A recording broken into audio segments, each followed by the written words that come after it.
GM, and welcome to Solana's finest podcast, the Salt Brothers, together with my dear friend Ino and myself, Simon, where it is our job to throw you into the Solana rabbit hole and show you around in our exciting ecosystem. Our job is to take you on the latest and greatest on Solana so that you never run out of fun things to talk about. Simon, we're both in Tokyo, but why are we in separate rooms? Logistical reasons. It's just what it is. Like we're streamer, we're remote streamer, right? So it doesn't matter if you put us in the same city or not. We end up remote streaming anyway again. But it's just it's just what it is. And this is the job done.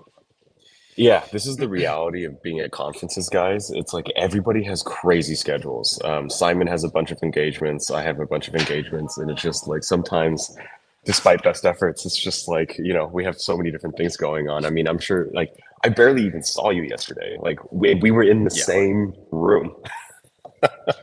Super Tokyo in obviously Tokyo went down yesterday, which is the major conference down here, organized mainly by Super Team Japan. Who else is in the lead when it comes to organizing this event? Because you were the MC, you were hosting the event on stage with the mic in the hand, as we know. Who was behind Super Tokyo, and what is your resume now after everything went down yesterday? Yeah, so Super Tokyo is 100% organized by the Super Team Japan organization, led by our very good friend Hisashi Oki.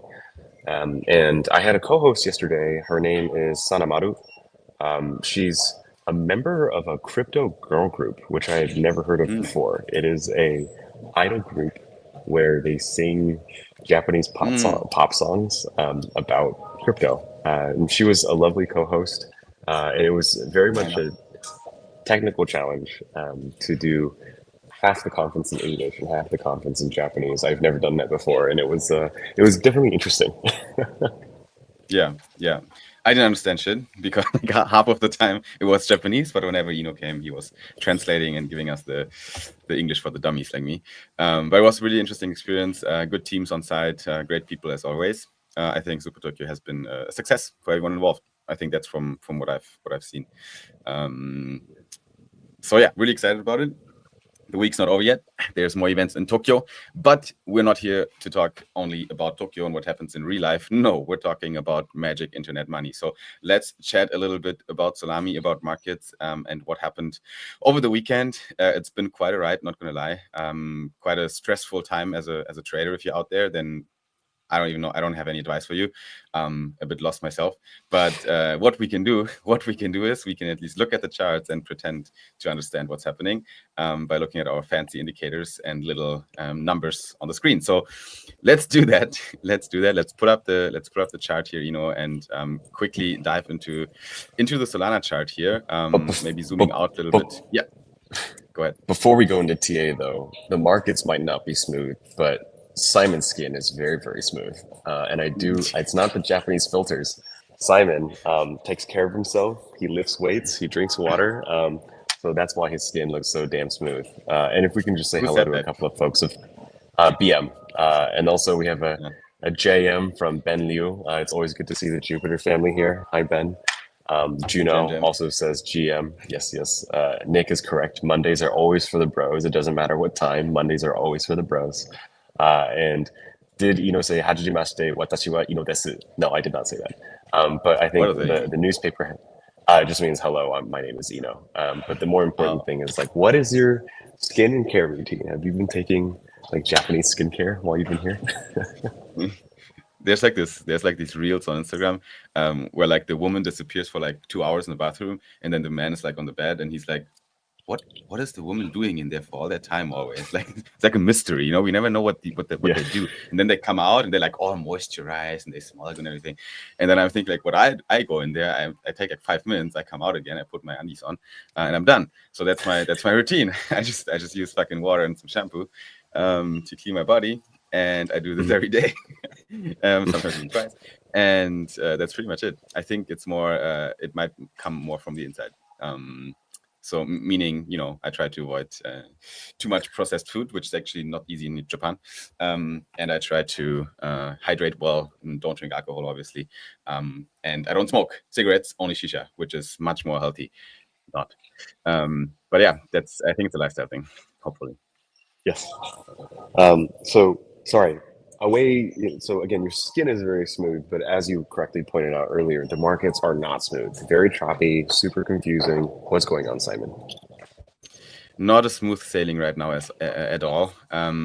So what we've been doing basically is we've been I mean technically we've been going only up since the tariff low, if you guys remember, an eternity ago on the 7th of April. The tariff low hit $95 on Sol. All you had to do back then is just long Solana with like 10x and get the fuck out.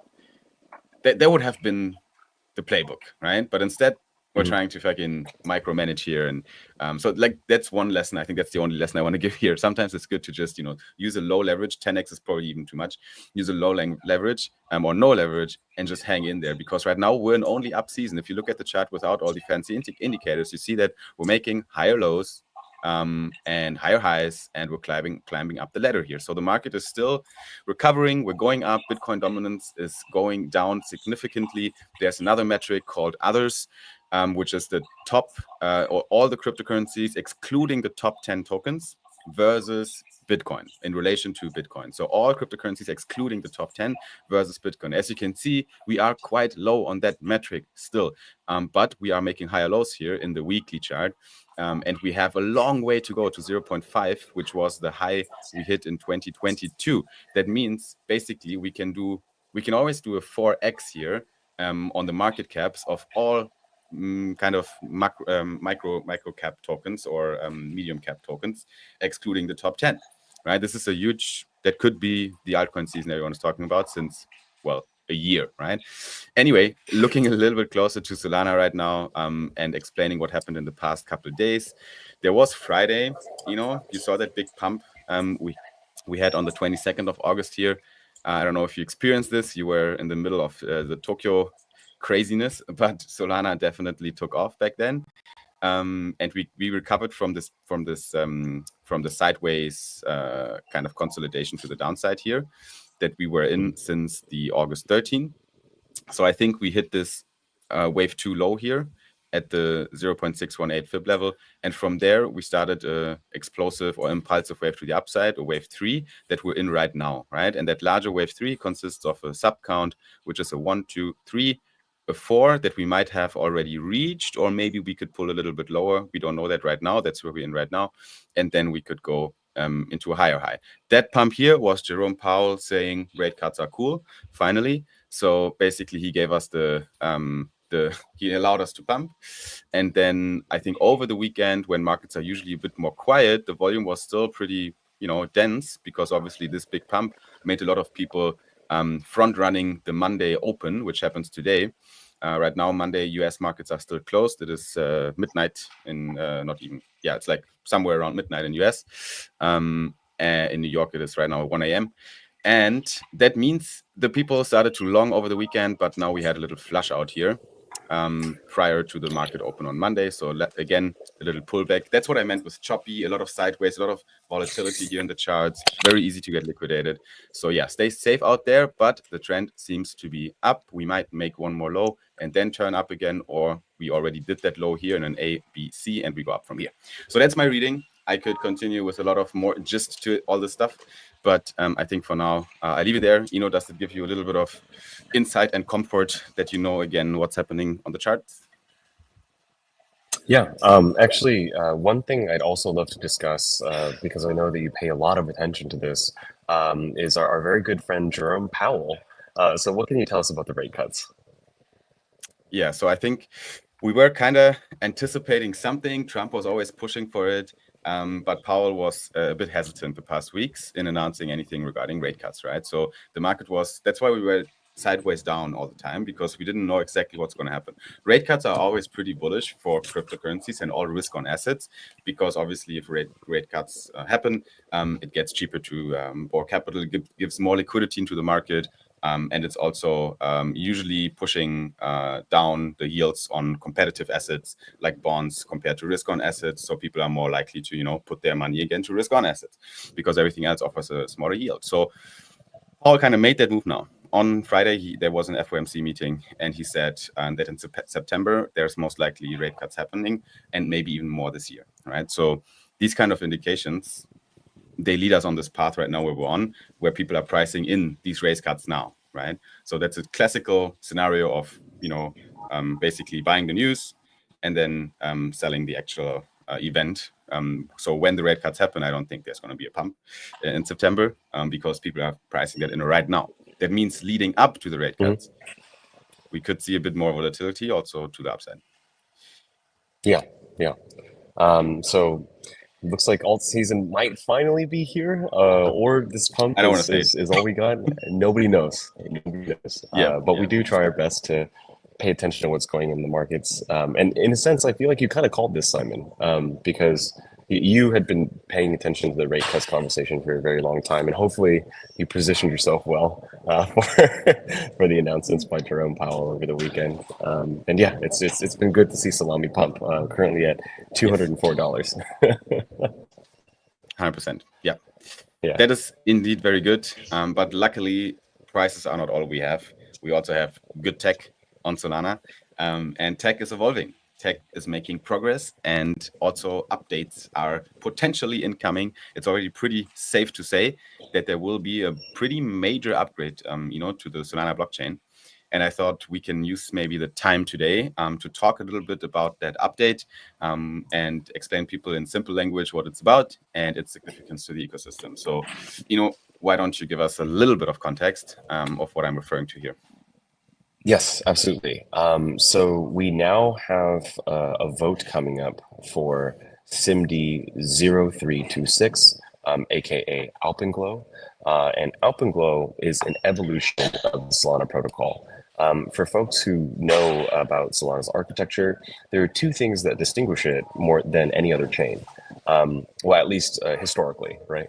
So number one, of course, was proof of stake, which now the Ethereum network has also migrated to. But the second that's unique to Solana is proof of history. And proof of history is important because that is the way in which validators reach consensus to create new blocks, right? So essentially what they do is you have a timestamp that is hashed, and you can only create this hash with a previous timestamp, right? So like, let's say that you try to create a new block that does not use this timestamp, but a different timestamp. The thing is, they can prove that this new hash that you generated does not use the correct timestamp. And that's important because now you can create the string of encrypted timestamps that all build upon each other. And if there's a malicious actor that attempts to create a new block that is not built on a previous timestamp, then this validator is fucking bullshitting you. So that was an innovation that Solana pioneered in its original architecture. What makes Alpenglow so special is that it will actually be removing proof of history, and we'll cover that in just a second. But most importantly, the thing that really matters is now that we can reduce block finality from 12.8 seconds to 150 milliseconds. And the reason why 150 milliseconds is not an arbitrary number. This is the benchmark for how existing Web 2 services work. If you can achieve 150 millisecond block finality, that means that we finally will be on par with the speed of Web 2 options. And if you're a developer that's choosing to develop off-chain or on-chain, you're just going to look at the tech, right? And if the two pieces of tech are offering similar speeds, then you can look at other features. For example, Solana's ability to attract capital in a very easy way as a differentiating factor. But if we're not on par with how Web 2 servers work, like we can't even hope to compete. We, of course, will dive deeper into this, but first I want to get Simon's take. Yeah. So I think the TLDR here, I think the most important thing for people to understand is really the kind of the big step we're making again in reducing the latency, right? From 12.8 to 150 milliseconds, from 12.8 seconds to 150 milliseconds. At its peak, I think Alpenglow could reach even lower ones, realistically, right? We could go as low as 100 milliseconds in finality time. And this is insane for a worldwide for worldwide fairly decentralized layer one blockchain. It is actually insane to reach Yeah. these numbers, right? Compared with Ethereum, which has like 15 minutes right now. Bitcoin has 1 to 1.5 hours of finality, and even the rollups, the L2s on Ethereum, can compete with 150 milliseconds in latency, and we're doing it straight on the L1. Right. And as Eno said, I think this is really important because now we can compete with legacy tech like Visa or Nasdaq or all these kind of payment technologies that we want to be able to compete with or even replace and build a new system, right? So that's pretty impressive. When it comes to the actual SIMD 0326, there's obviously a lot of stuff that goes into it as well. There's a lot of changes that are proposed here. We are basically getting rid of some of the legacy technologies we've been using on Solana, including the Tower BFT and proof of history kind of system that we had in place. And instead, a lot of technical terms here, we're introducing Votor, which takes over the voting and block finalization logic. Now, what does that mean really for the ecosystem? I think one important implication is actually for validators. So for people that are running validators on Solana, companies, validator operators, all kinds of people do that on Solana. And they will have a significant reduce in vote costs. That means it will be more lucrative to run validators on Solana, technically, because they are getting rid of the vote costs that are actually quite pricey right now. It's quite expensive. You need to pay a lot of Solana to vote, and you need to vote as a validator because that's how you make rewards, right, and incentives. So they get rid of that, and there will be a per epoch fixed vote fee basically that will also get 100% burned. So we have lower fees for validators and more burn of Solana. Technically, okay, those are some of the implications. What could that mean in real life?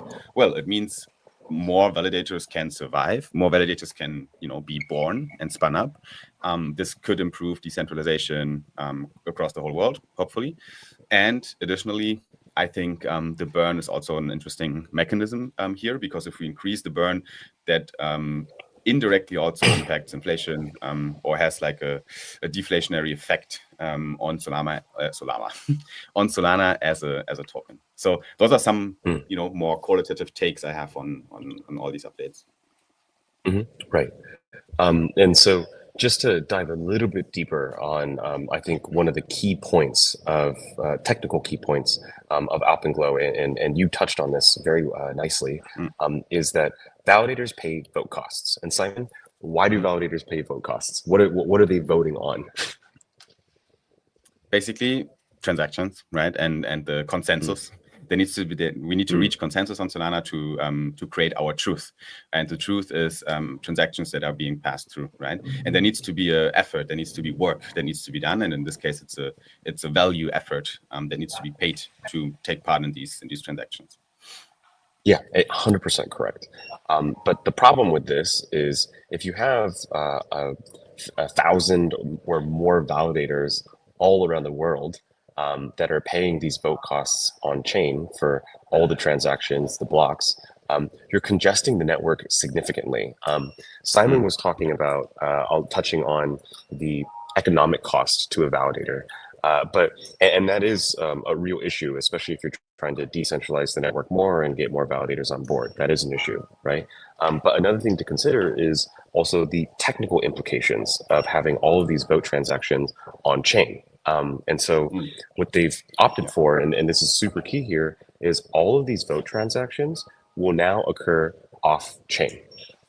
So I don't know enough about validator architecture as well as fault tolerance to know if that's a good or a bad thing. I think most people, when they think of votes happening off chain, they immediately get a little bit nervous, just because because our industry just assumes that on chain is always better, right? So can you create a voting consensus mechanism that's all done off chain that can be trusted? Is I think something that is obviously they put a lot of time thinking about, but I also have questions about like what does that off-chain voting system look like? And furthermore, one thing that I'm also uncertain about is Simon said that they're cutting the vote costs for validators, which I believe in aggregate is true on chain. I am curious to see what the voting costs, if at all, will be introduced off chain. I don't know, quite frankly, and perhaps it's something that's still under discussion, or maybe I need to go into the Discord a little bit deeper to see what their plans are to prevent like spamming votes or malicious votes, like what type of economic, because that's why you have to pay for them in the first place, is to avoid Mm, people spamming malicious votes to the chain, right? mm, And furthermore, usually fault tolerance assumes like you can tolerate up to like 33%, or but now we're reducing that all the way to 20%. They're mm-hmm, calling this the 20 plus 20 resistance model, that allows the protocol to remain live even if 20% of the validators are adversarial, another 20% are unresponsive.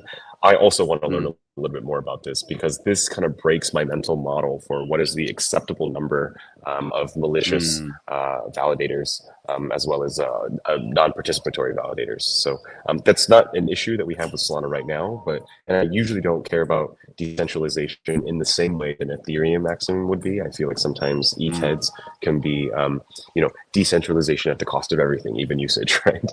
But mm. at the same time, I think these are all points that need to be addressed, and something I'm very much looking forward to learning more about. Yes. Those are actually some good points you picked out to discuss on top on. And for people who are not aware of, there's a Discord server for like Solana tech, basically, where a lot of these things are discussed. But there's also a forum, and most things are actually discussed on the forum directly. And this is just forum.solana.com. And over there, there's a proposal for the new Alpenglow consensus protocol. And it has been put out there by ANSA and by employees of ANSA. And there is a big comment section where people talk about exactly these things, right? So Eno could, technically as well, head over to forum.solana.com, find the proposal right there exactly, and then take part in the discussion. And the 2020, by the way, is an interesting implementation. I think just a real quick take on this.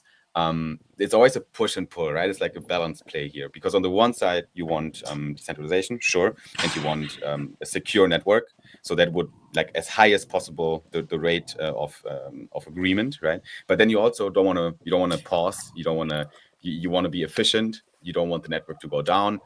You want latency to go lower, and all these things are achieved if you manage to have a bit more tolerance when it comes to adversarial,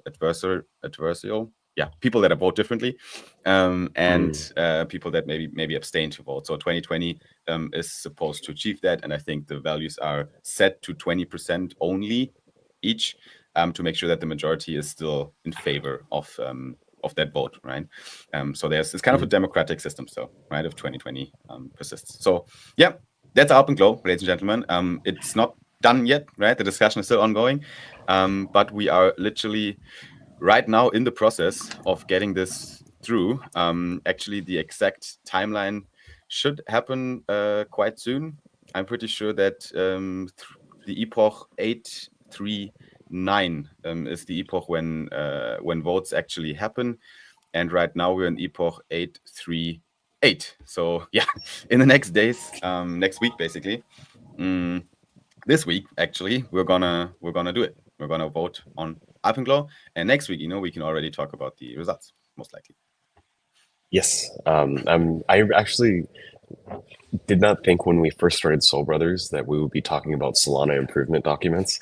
But Yeah. now that we have, I just feel so much more knowledgeable about the network. It's forced us, I think, I mean, especially me. I think you've already, since you run your own validator, you have a lot more background information. But also what's Yeah. changed since we started Soul Brothers is I work at Sanctum now.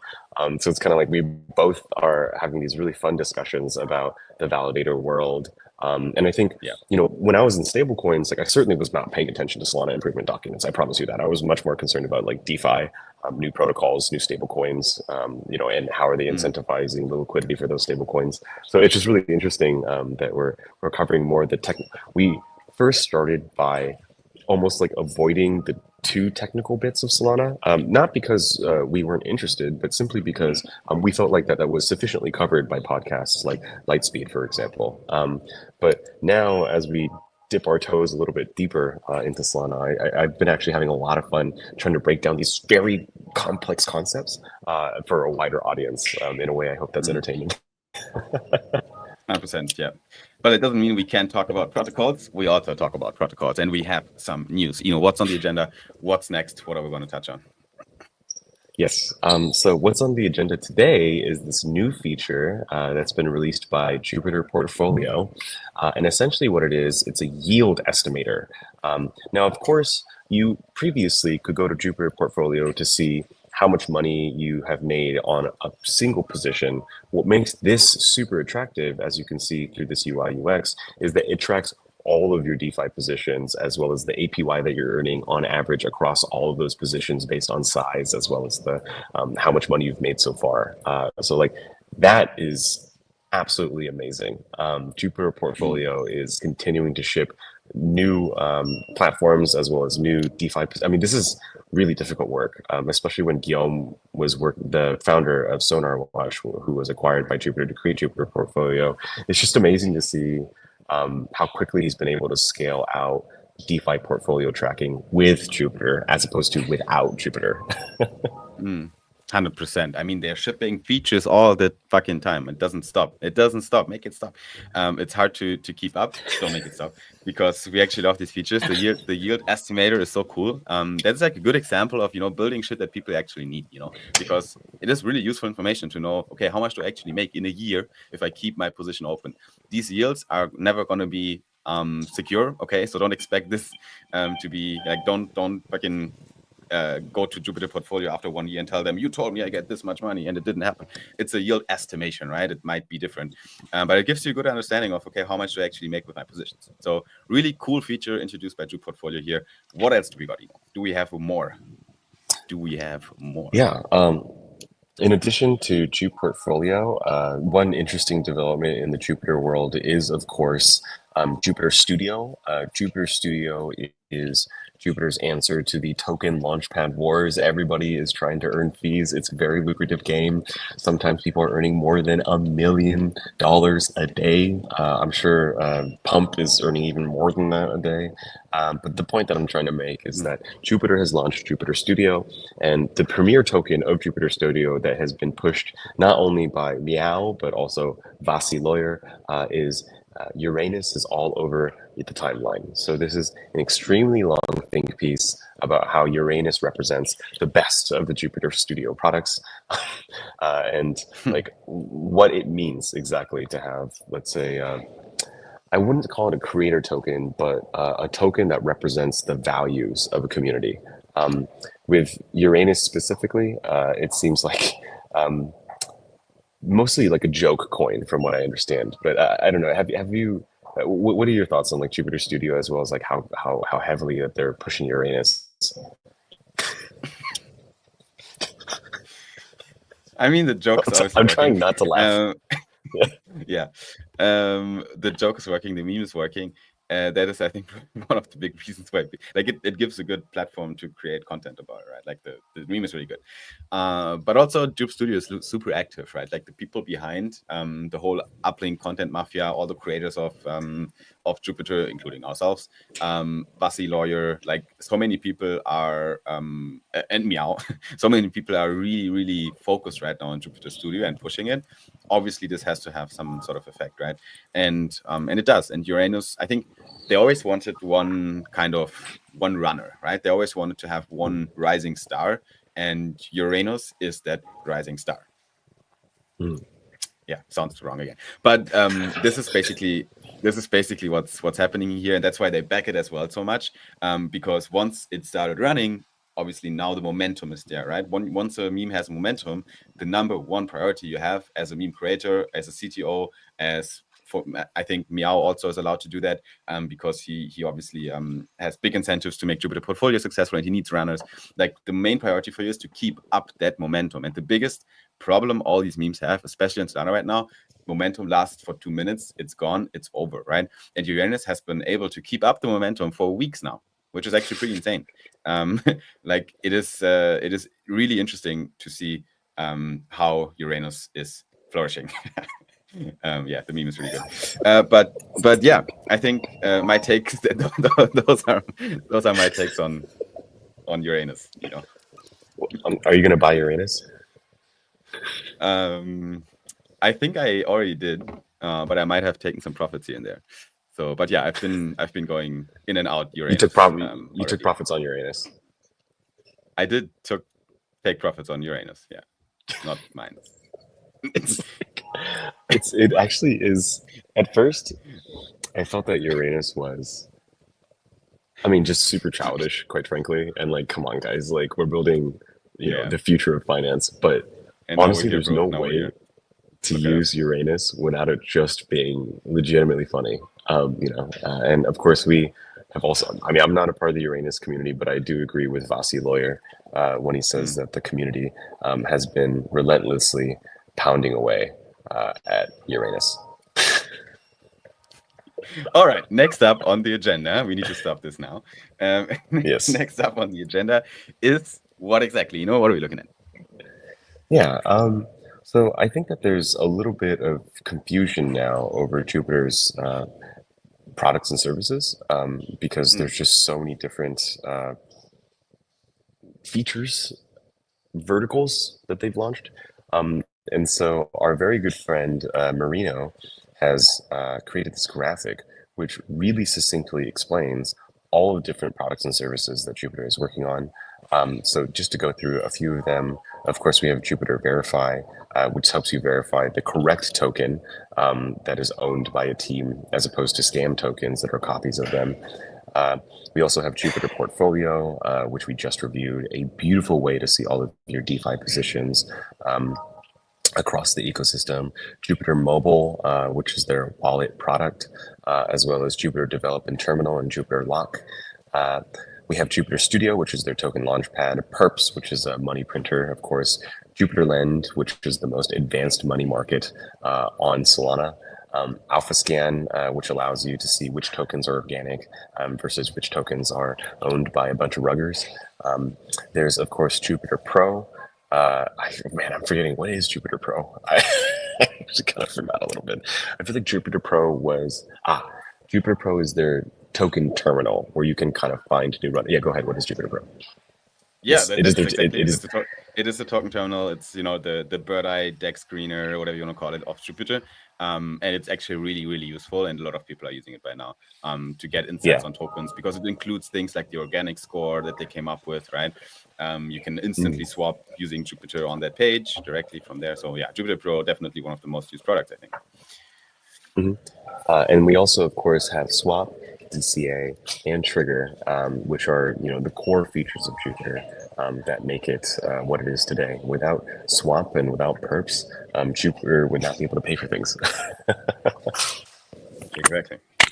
Yep, those are the money printers out there, and yeah, I think those are the news from the Jupiter corner we have for you all. Definitely some interesting things to look at, and but we also have a little bit of updates when it comes to Solana name service because these guys are also shipping relentlessly, and there was just a major event that happened, and in the SNS ecosystem. Take it away. Yeah, well, number one, we have to congratulate the SNS team for doing an absolutely wonderful job with the LFG campaign. We're talking about hundreds of thousands of new domains that have been registered. Obviously, the one feature of the LFG campaign that made it such a smashing success is that they discounted the price of domains that are over 10 characters to $1, right? And everybody can afford a $1 domain. It still might be pricey for some of our friends over in the global south, but they certainly can afford a $1 domain as opposed to like a $20 domain. It can be a little bit difficult for some folks, challenging. It's a decision they can't make. So I really want to congratulate SNS for being as inclusive as they can. And since this campaign was such a success, there are many people who will be benefiting from this 2 billion SNS airdrop for people who have participated in the campaign. Obviously, the dots that you have been accruing by participating in different activations, for example, connecting your X account or connecting your Telegram account to your SNS. I don't know if your Telegram account is part of that, but certainly it's all a part of the LFG campaign, as well as purchasing the domains. That is all translated to dots, which will become points for you, or excuse me, SNS airdrop for you. Yep. They've been reaching big numbers. I think by now most of the people actually are aware of this, but if you haven't seen it yet, this is the moment where you should definitely head over to sns.id/LFG-campaign and check if you have some dots that you can now convert into SNS tokens and then hodl them into the altcoin market top. Yes. And aside from this $2 billion SNS airdrop, we also have the Dotsol Ambassador campaign, which is reopening. I think they closed it for a bit. And our crew has been busy making waves, and we're ready to expand. Whether you're ready to bring energy, keep the community buzzing, or push the Dotsol vision IRL, there's a spot for you. So this is great. I think SNS has probably done one of the better jobs of recruiting community members to represent the Dotsol brand. And here's their little ambassador, Dotso.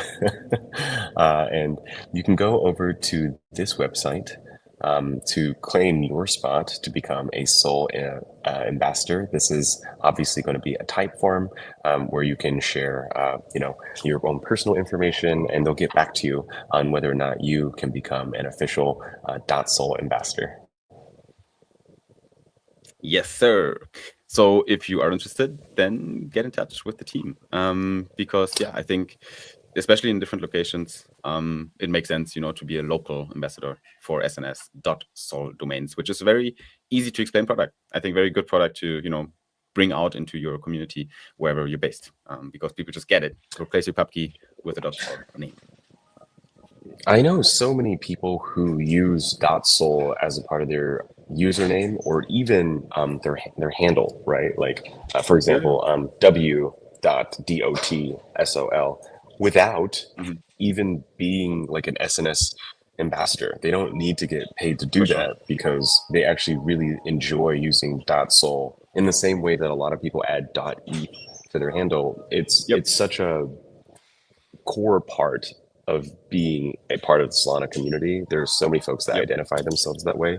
And so like, if you're doing that for free and you actually believe in the service that SNS is providing, you should definitely just start working with them. Why not? Yeah, why not? I think we don't really have details about the incentives around the ambassador program yet, but certainly something we can get some more depth to, right? Maybe share some more info on our Twitter. But I'm sure you'll also find more if you just get in touch with SNS. That's the first step here. Yep. Yeah. Anything else from the SNS kitchen that you want to present to the people? Yeah, we have one more topic coming up for SNS, which is that jump into the MetaMask Dev Embedded Wallets Hackathon with Solana Foundation as well as SNS.